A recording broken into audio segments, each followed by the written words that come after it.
Look, I worked in the media for every night for better part of 30 some years. Good morning and welcome to you. My name is Tilley. So I know how newsrooms work, and everything that some people think is broken about it, they're pretty much right. And what they love to do is the path of least resistance. They love to scare you. Hurricane Lane poses a rare and truly historic threat. Whether it's the big storm that never comes, now it's football. Scare the hell out of them. Could it happen here? You know, earthquake in Bolivia, could it happen here? So now football's in the crosshairs. And on top of that, the lawyers have their teeth into it. You must learn the law. And they're winning some big class action settlements, and they're scaring the hell out of everybody. I don't want these two fellas pitching knuckleballs at me at the same time. In the process, they might be killing the game. And then you turn on the TV, and you see 75,000 people in New Orleans going crazy over a bad call. Breeze. Pass is incomplete, no flag. Not about the big hit that happened on the same play, which, by the way, was head-to-head.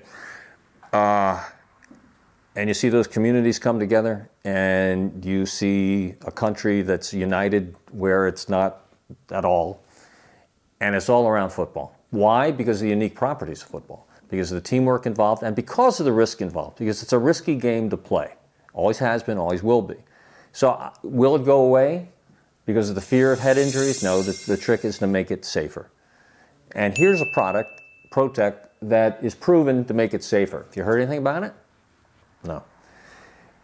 Because that's not a sexy story. Right now, football bad. That's got to change. You know, what I see in the youth sports world now is that there are organizations and groups and individuals that are really taking a knife to the heart of the sport that I love for so many reasons. And I think young boys, young men in this country need for so many reasons.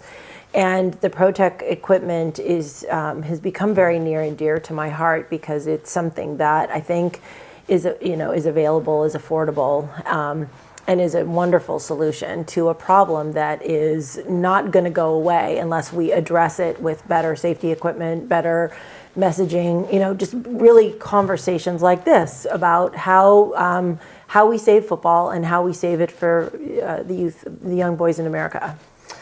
More and more, it seems that the moms are the target audience. They're the ones who are most concerned. Mm-hmm. You pull the strings when the children are young, mm-hmm. and you say yay or nay to the option of when little Zach comes home and says, well, I want to play football.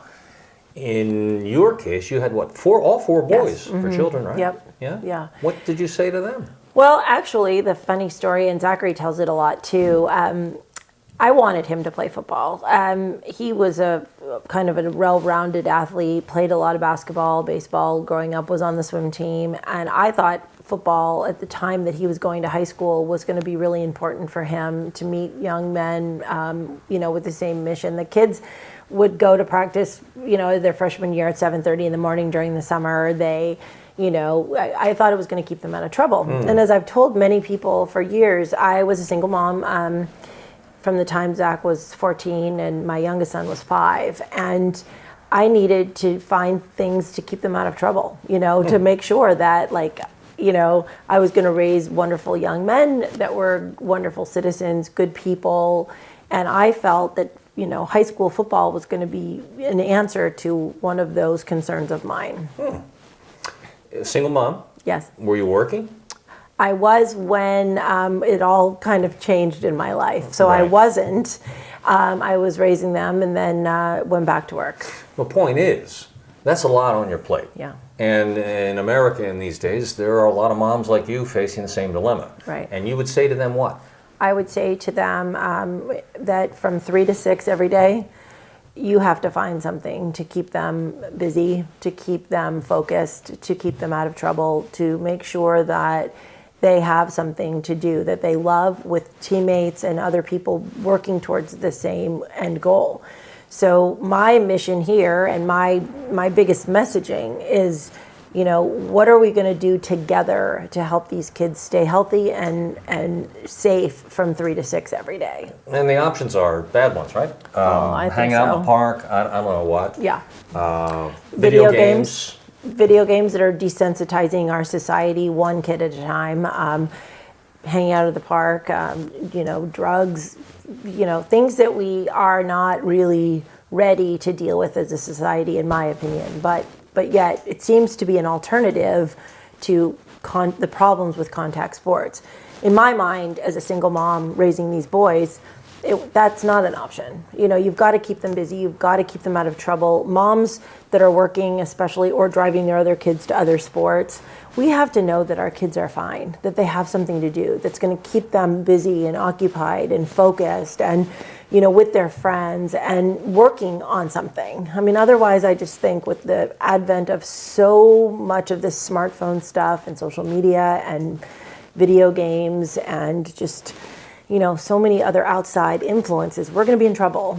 All right, let me play devil advocate here and say, as a mom, as a parent, okay, I get that. 3 to 6, good to be involved in something active, teamwork, an important lesson to be learned in life, effort, overcoming adversity. Well, but how about another sport other than one where we occasionally knock heads with helmets on? So let's talk about that. In today's world, let's talk about inner city kids. Really, they don't have a lot of options. There's no swim team. There's often no tennis, no golf. Football is so special for so many reasons. The sense of communities coming together, the sense that kids get when they have a sense of belonging.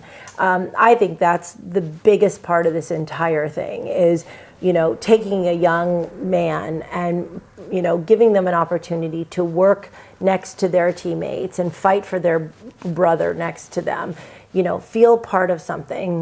There's so much disenfranchisement right now with kids in high school, especially in the inner city. So we've worked, with other organizations, and coaches have said to me, Lisa, our football team is the only place our kids have to go to feel that somebody cares about them. So you're back to talking about the same issue, contact sports and making them safer. And my feeling is before we ban things, before we make contact sports the evil problem that it seems to be out there right now, let's sit down and have conversations with legislation behind it, with moms groups, with the NFL behind it, the NFLPA behind it. Let's have these conversations. Right now, I want to lead that charge. I want to lead that 3 to 6 sort of culture change charge that says, let's make a difference and let's make sure that everybody understands before they pull their kid out of one sport or another, what they're really pulling them away from and potentially into.